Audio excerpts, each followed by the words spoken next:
वदेयं भवतं सरेण्यं ज्ञानोगतांपि परिपूर्ण नित्यम् आसूर्यमाणमचलं भवतं सदेयम् ब्रह्मांड रूप जगदीं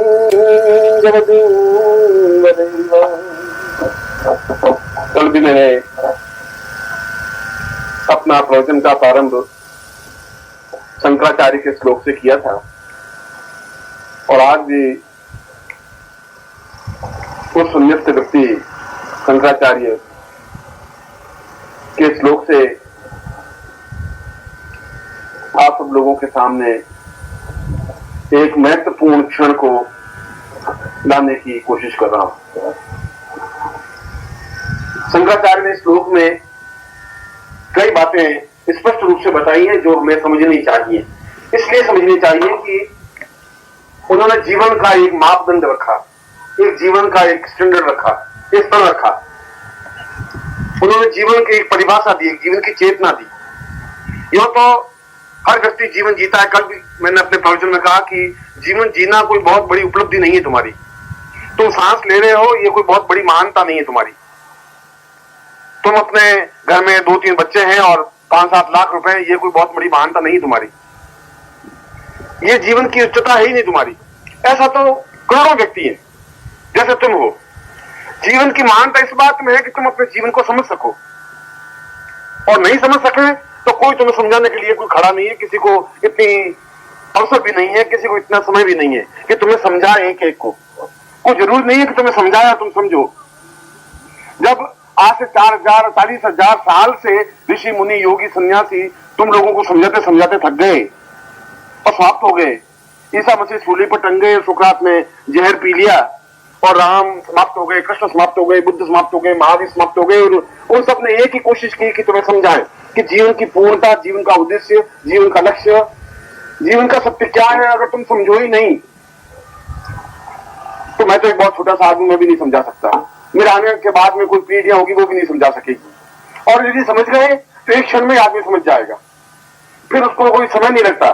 समझने के लिए पूरा जीवन नहीं चाहिए, समझने के लिए क्षण चाहिए।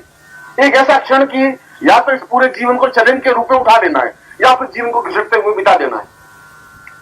और अधिकांश कायर व्यक्ति जीवन को घिसटते हुए बिता देते हैं। चुनौती का भाव उनके जीवन में नहीं होता, चैलेंज नहीं होता। और जो चैलेंज नहीं ले सकते वो मनुष्य नहीं बन सकते।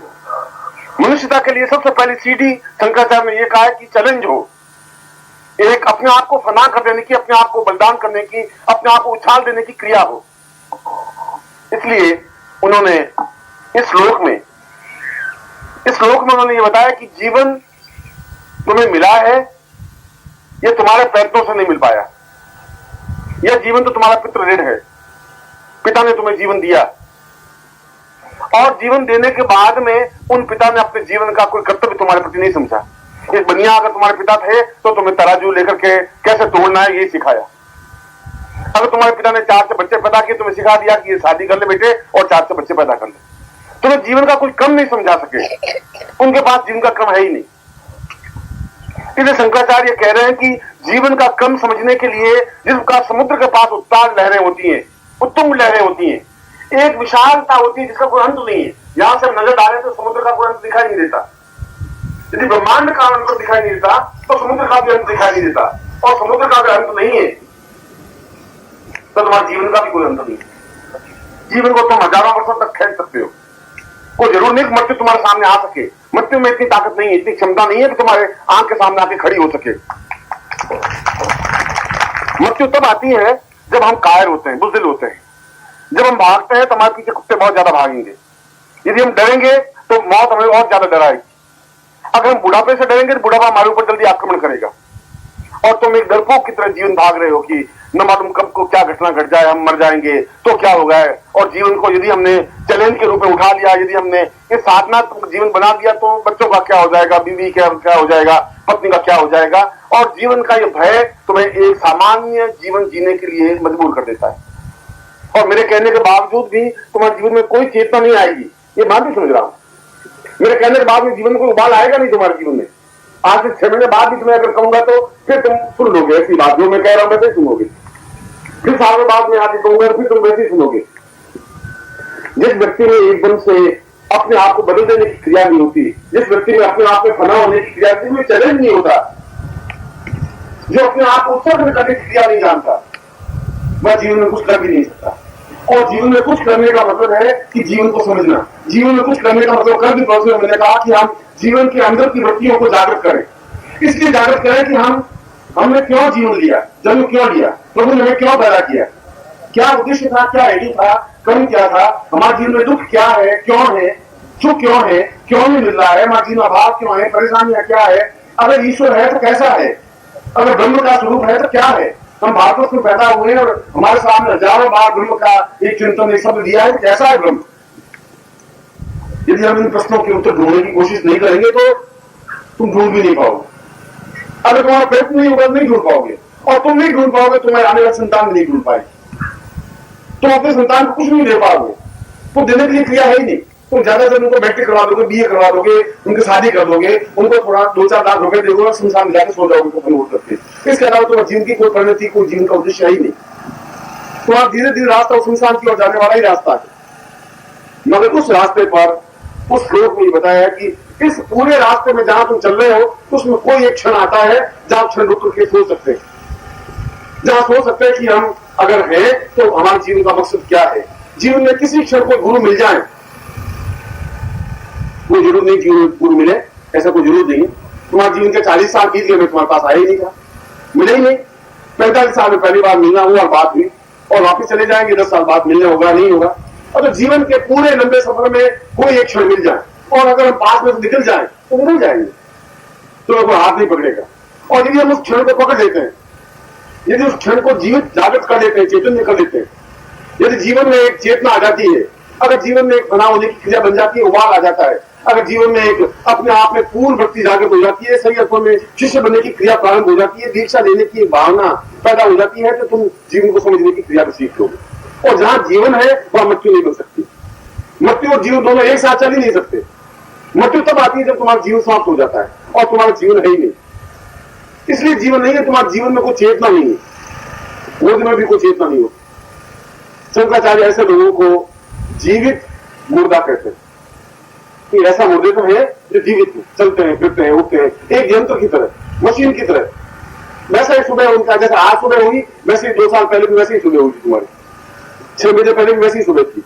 वही उठना है, वही स्नान करना है, वही कपड़ा पहनना है, ऑफिस जाना है, वापस घर आना है, बीवी को थोड़ा डांट लेना है, थोड़ा दूसरा डांट के सुन लेना है, सो जाना है, बस।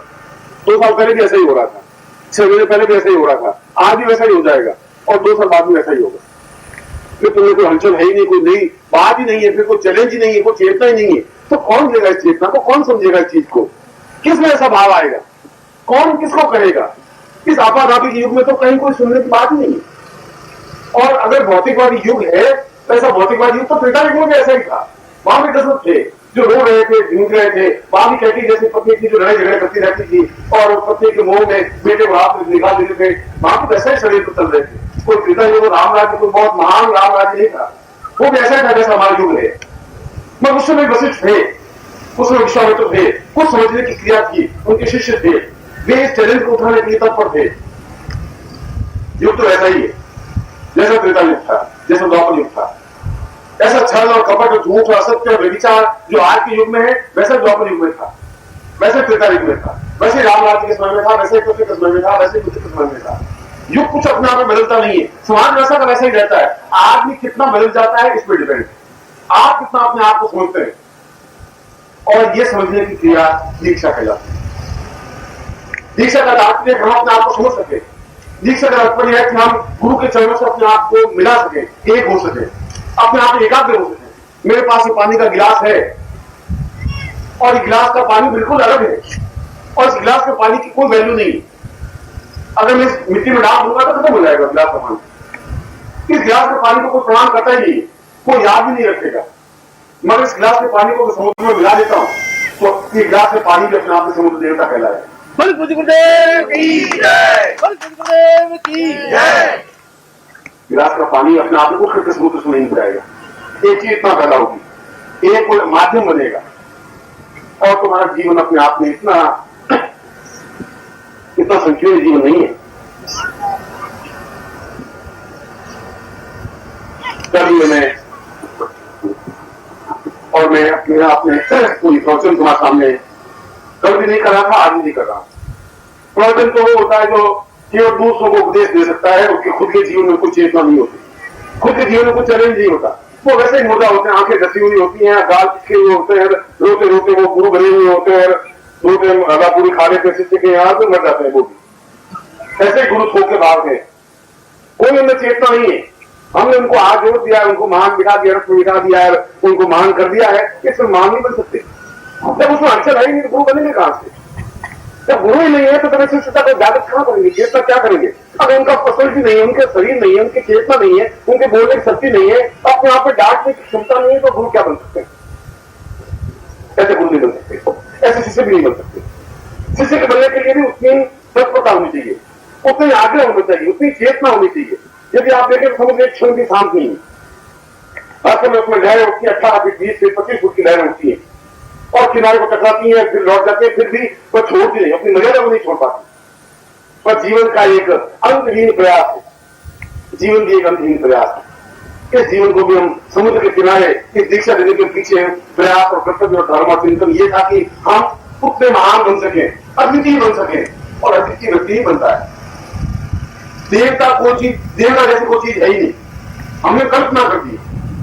राम ऐसे ही थे जैसे आप थे, उनके दो ही हाथ थे, दो ही पांव थे, एक ही मुंह था, उसमें आप में कोई डिफरेंस नहीं था।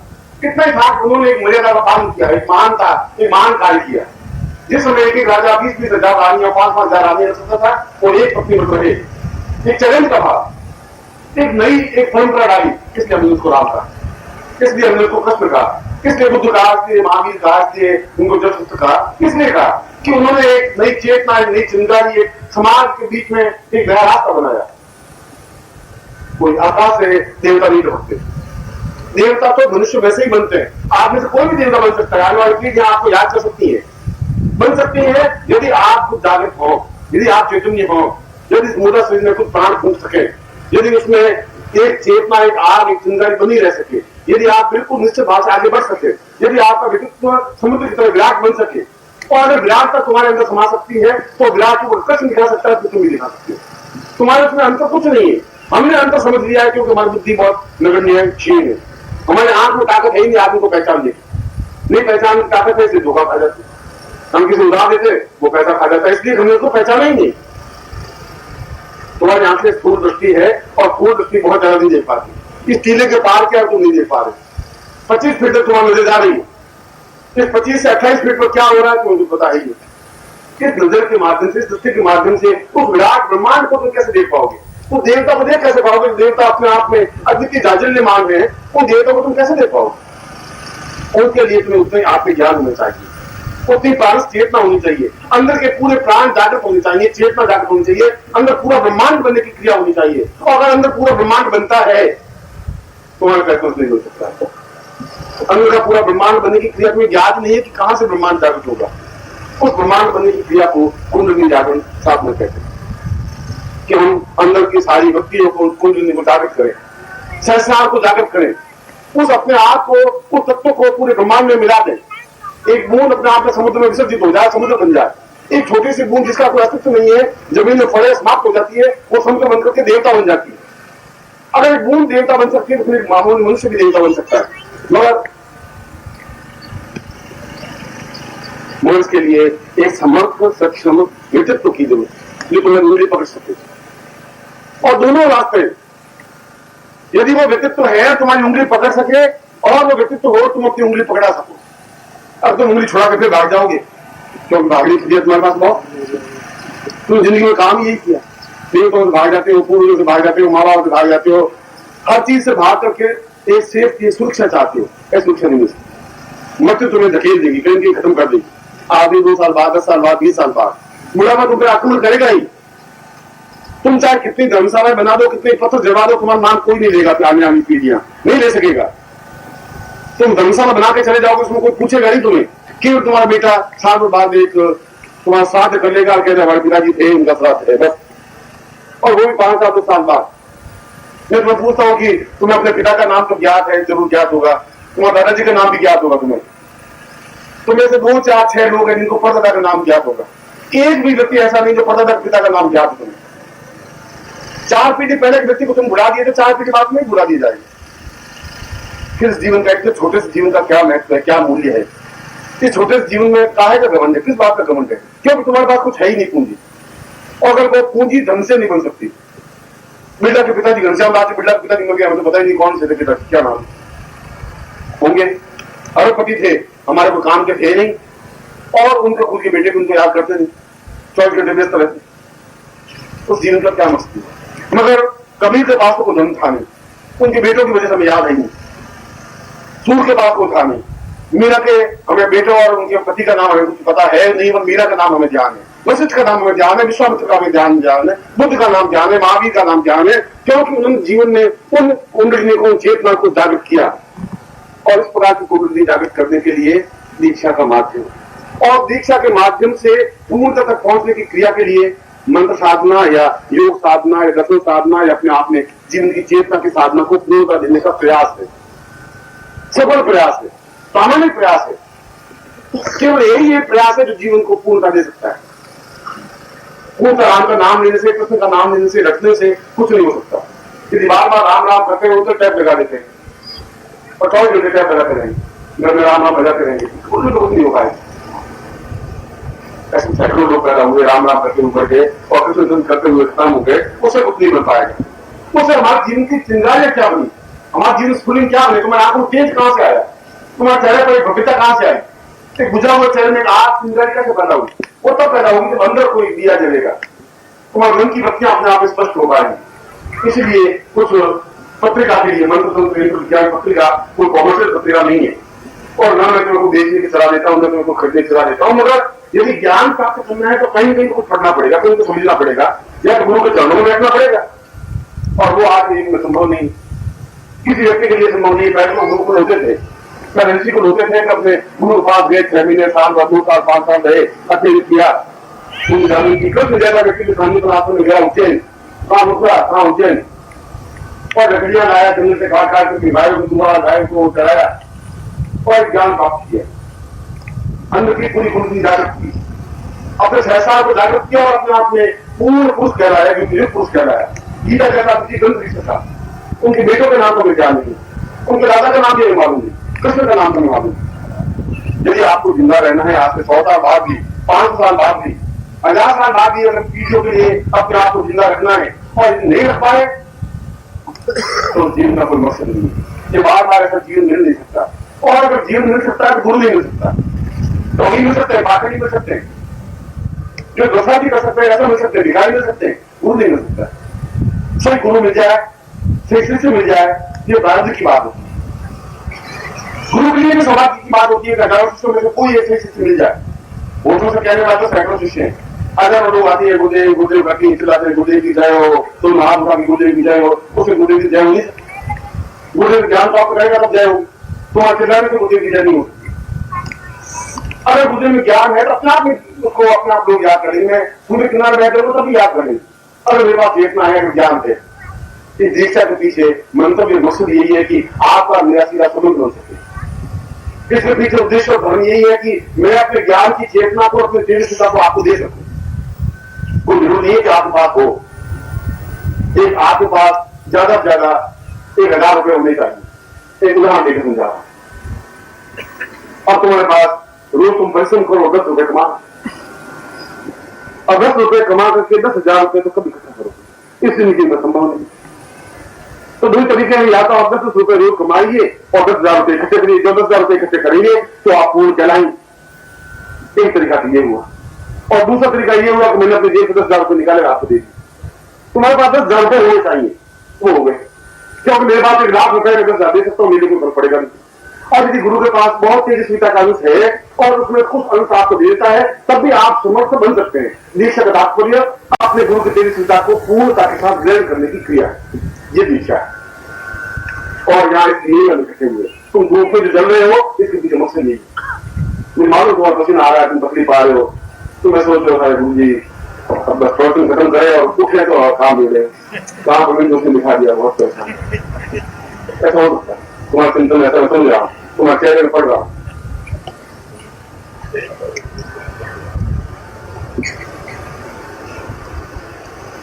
अब तुम्हारे जीवन में इस दीक्षा और उस पत्रिका के बारे में कहने के पीछे ये था कि हम उस चेतना को समझें, उस ज्ञान को समझें, अपने जीवन का आधा घंटा, 15 मिनट, 5 मिनट दें। यदि मैं एक रास्ता बताऊं, उस रास्ते पर 45 साल तक आप अपने ढंग से चले हैं, 1 साल आप मुझे दीजिए, जैसा हो वैसा चलिए, बस। और 1 साल, पूरी जिंदगी में 1 साल बहुत बड़ी बात नहीं। और उसके बाद आपको समझ में आएगी रखा दिए ढोंगे पाकर है, मुझे छोड़ दीजिए, 20 गाड़ियां देकर मैं आप नहीं कहूंगा, आप नहीं कहूंगे। यदि कुछ उपलब्धि होती है तो स्वीकार करिए कि वास्तव में ये चीज सत्य है, प्रामाणिक है। आज से 40-50 साल पहले अगर ऋषि कहते थे कि सत्य है, और किसी भी युग में, हर युग में ये बात कही गई कि ये सत्य है, आज में ये कहूंगा ये सत्य है, और आने वाली पीढ़ी हम इसी बात को स्वीकार करेगी सत्य है। इसके अलावा जीवन की गति, इसके अलावा जीवन में मुक्ति, इसके अलावा जीवन में ईश्वर दर्शन, इसके अलावा जीवन में पूर्ण आनंद आ भी नहीं सकता, संभव नहीं है। और आनंद नहीं है तो फिर ब्रह्मानंदम परम सुखम केवलम ज्ञान मूर्ति, ब्रह्म का आनंद प्राप्त हो नहीं सकता। ब्रह्म को हम देख नहीं सकते, इन आंखों से संभव है ही नहीं। इन आंखों के लिए अंदर की चेतना पैदा करनी पड़ेगी, एक अंदर के दिव्य चक्षु जागृत होने पड़ेंगे, आत्म चक्षु जागृत होने पड़ेंगे, और उन चक्षुओं के माध्यम से उन देवताओं का दर्शन कर सकोगे। तब जीवन में एक भावना पैदा होगी, तब तुम्हें जीवन में एहसास होगा कि क्यों शास्त्र में कहा गुरु ब्रह्मा गुरु विष्णु गुरु देवो में, क्यों कहा गया, पागल क्यों सब। और मुझे कोई ऐसा शौक है नहीं, मैं अपने आप को कहूँ गुरु ब्रह्मा आप आपके चरण छुइए, किस मुझे लाभ नहीं, मैं लाभ आने की बात सोचता ही ना, मेरे पास कोई तनाव रहता है, ना चिंता रहती है, ना परेशान होता हूँ। आप मेरे तो ठीक नहीं, मेरे तो ठीक, चरण छुए तो ठीक नहीं, चरण छुए ठीक, आप अपनी जगह मैं अपनी जगह। मैं ड्यूटी मेरा कर्तव्य है, मैं आपको बार बार आवाज दूँ, आपके हृदय पर प्रहार करूँ, चेतना दूँ, बार बार कहूँ ये सही, ये चीज है, नहीं समझेंगे आप मर्जी। इसलिए मैं आपको गर्दन पकड़ के हिला के नहीं कह सकता। और यदि आप प्रमुख शिष्य बनेंगे तो ये भी मेरा कर्तव्य है कि मैं आपकी उंगली पकड़ के आपको समझाऊं कि ये सत्य है। जबरदस्ती करूंगा, जिसको शक्तिपात कहते हैं कि शक्तिपात के माध्यम से गुरु उसको एक दीक्षा दे सके, एक चेतना दे सके, एक पूर्णता दे सके। हम इसी प्रयास के लिए यहाँ खड़े हुए। न तो आपकी मेरे बीच में कोई कॉमर्शियल संबंध है, न मुझे आपसे 5 रुपए 25 रुपए की याचना है, न मुझे जरूरत है। और अगर मन में आपके है भी तो आप खत्म कर दीजिए, मुझे आपसे 5 पैसे की जरूरत है नहीं, देना भी जरूरत है नहीं। मैं आपसे ज्यादा समर्थ सक्षम हूं। एक बात है कि आपको मुझे प्यार जरूर है, और प्यार के नीचे दौड़ करके यहाँ आया, और आने पीछे कोई मशीन है ही नहीं, आने पीछे कोई लक्ष्य मेरा स्वार्थ है ही नहीं। इस जंगल में यहाँ आने के पीछे केवल इतना है कि आपसे मेरा अटैचमेंट है, क्योंकि आवाज देने पर आप दौड़ जाते हैं। जो मेरे शिष्य है उनको मैं आवाज देता हूँ, जहां कभी वो तकलीफ देख करके, परेशानी देख करके दौड़ के आते हैं, और 2 मिनट बात करते हैं तो उनका चेहरा खिल जाता है, मुस्कुरा जाते हैं। क्या है ये? एक जीवन का आनंद है, एक जीवन की चेतना है। तुम एक व्यक्तित्व के पास बैठे हो, ये बहुत बड़ी उपलब्धि है। जो बुद्ध के पास बैठे वो अपने आप में जीवन की अद्वितीयता मिली कि हम बुद्ध के पास कुछ क्षण बैठे। आने वाला युग, आने वाला इतिहास इस बात को गवाही देगा कि आप किसी व्यक्ति के पास बैठे, कुछ समय आपने उनके साथ बिताया। आज उसका एहसास नहीं कर सकते, इसलिए एहसास नहीं कर सकते तुम्हारे पास दृष्टि नहीं है, तुम्हारी आंखें उस बात को देख नहीं पाती, उस व्यक्ति को नहीं पहचान सकेगी, संभव नहीं है। वो युग कभी भी अपने व्यक्तित्व को नहीं पहचान सकता। कृष्ण के समय में कृष्ण को हजारों गालियां दी गई, सैकड़ों शिकायतें की गई, सैकड़ों आलोचना की गई, जो कुछ नहीं कहा गया, इतना कहा गया, यहां तक कहा गया कि मथुरा छोड़ करके द्वारका में जाके बसना पड़ा, हरण छोड़ गया। ये सब कुछ हुआ।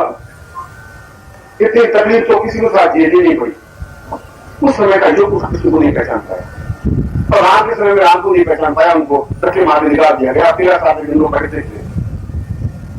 बुद्ध के समय भी यही हुआ, महावीर के कानों की रेट होगी, इस समझ को सूली पे डाल दिया। युग ऐसा ही करता है। समाज कहीं कोई कुछ पहचानता ही नहीं है, क्यों? समाज अपने आप में अंधा होता है। और समाज में आदमी निकल करके पहचान सकता है, उस आदमी की क्षमता होनी चाहिए। इसलिए मैं दिए जला रहा हूं, इसलिए दिए जला रहा हूं, ये दिए आगे जाकर सूरज बन सके। आने वाला युग बड़ा अंधकार का युग है, दिख रहा है। हम नया विश्व, नया सृष्टि बनाने की गप तो कर सकते हैं, कहानी कह सकते हैं कि आने वाला युग एक अपने आप में बहुत महान होगा, और एक बीघे में 50 करोड़ धान पैदा होगा, और जय गुरुदेव दीवार पर लिख सकते हैं। और लिखने से कोई महानता नहीं हो सकती, उसे कोई जीवन की अद्वितीयता नहीं प्राप्त हो सकती। बहुत अपनी रोटी सेकने की क्रिया है, ऐसा वो डालने का भी नहीं। किस प्रकार से भटका करके बोलेगा नहीं, वो तो आज होकर पुष्कार करके बात करेगा। तो गुरु ऐसा होता ही नहीं। गुरु की तो अपने आप में एक महत्ता होती है, उसको पहचानने की क्षमता शिष्य में हो, आप पहचान सके नहीं पहचान सके, आपकी चेतना हो, आप में कितना क्षमता है कितनी नहीं है, वो तो आपकी बात। आप इस चीज को किस रूप में लेते हैं, आप उसका अर्थ क्या समझते हैं, वो तो आपकी बात। कृष्ण अर्जुन को कहा कि ऐसा कृष्ण अर्जुन नहीं समझ पाया, तो फिर कृष्ण ने समझाया। उनका तो मूर्ख है, तो नहीं समझ रहा है कि मैं क्या हूं, क्योंकि तुम मुझे साथ ही समझ रहे हो। यूं समझ रहे कि पीपल पेड़ में सबसे उत्तम कुछ का पीपल होता, मैं पीपल हूं, यूं समझ रहे। नदी में सबसे अच्छी नदी गंगा होती है, मैं गंगा नदी हूं, यूं समझ रहे। जैसे भी तुम समझना हो तो समझ पहले, तो समझेगा ये ऐसा कृष्ण कह रहा था, तो अपना कोई प्रोग्राम नहीं कर रहा था, तो अपने घमंड नहीं बता रहा था, अपनी महानता नहीं बता रहा था, वो कह रहा था तुम मूर्ख अज्ञानी हो, तुम नहीं समझ पा रहे हो।